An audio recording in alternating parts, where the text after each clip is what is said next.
Welcome to Anu 9 TV. ముందుగా బులెటిన్లోని headlines చూద్దాం.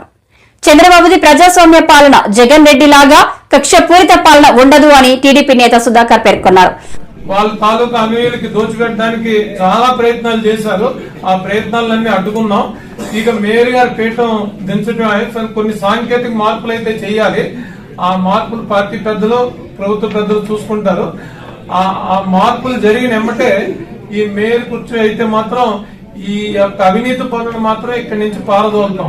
అందులో ఏం లేదు. మేయర్ కూడా ట్రాన్స్పరెంట్ గా ఉండే మేయర్లే వస్తారు. ఇక్కడి నుంచి మీరు చాలా మార్పులు చూస్తారు, చాలా క్లీన్లీనెస్ చూస్తారు. ఎందుకంటే హైగ్రీవా లాంటివి ఇలాంటి దోపిడీలు అయితే జరగవు.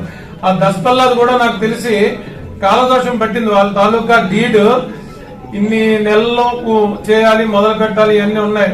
సబ్జెక్టు కండిషన్ తో వాళ్ళు డెవలప్మెంట్ అగ్రిమెంట్ ఎంటర్ అయ్యారు. అది ప్రభుత్వానికి చెందుతుందా లేకపోతే ఆ దస్పల్లా వాళ్ళకి చెందుతుందా అని చూసి దాని మీద కూడా చర్యలు తీసుకుంటారు. ఎందుకంటే 70-30 ఇలాంటి రేషియోల్లో దోపిడీ జరిగింది ఆ దస్పల్లా ల్యాండ్స్.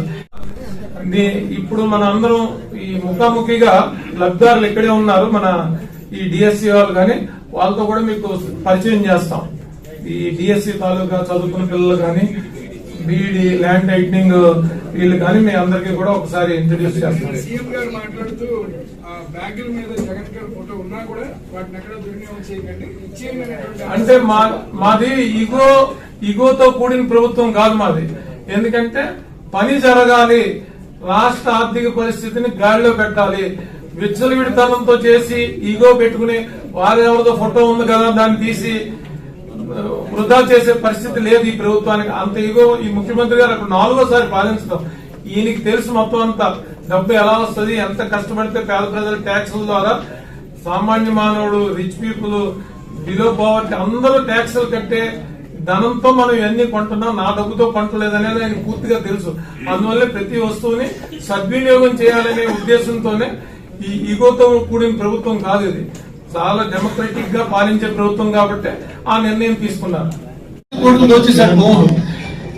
మీకైతే ల్యాండ్ పూలింగ్ అయితే అతను చేసినంత దుర్మార్గమైన ల్యాండ్ పూలింగ్ లో ఇంకెక్కడా ఉండవు. ఇలాంటి భూదోపిడీని ఖచ్చితంగా విచారిస్తాం. దీని మీద కూడా మేము తొందరలోనే చర్యలు ప్రారంభిస్తాం. ఇప్పుడు సంక్షేమం ఎలాగ ముఖ్యమంత్రి గారు ప్రారంభించారు నిన్న, ఇలాంటి ప్రక్షాళన కూడా సైమల్టేనియస్ గా జరుగుతూ ఉంటది. మాది అభివృద్ధి సంక్షేమంతో కూడిన ప్రభుత్వం. దాంతో పాటు ఎవరైతే అవినీతి పనులు ఉన్నారో అవినీతిని కూడా ప్రక్షాళన చేసే దిశగా, అంటే అన్ని రకాల 4 రోడ్లు రింగ్ రోడ్ లాగా ఎటు పడితే అటు వెళ్ళిపోతాం. ఎందుకంటే ఖచ్చితంగా రాష్ట్ర అభివృద్ధి సంక్షేమమే ధ్యేయంగా పెట్టుకుంటాం. ఇలాంటి అవినీతిని ప్రారంభిస్తేనే ఇన్వెస్ట్మెంట్లు వస్తాయి.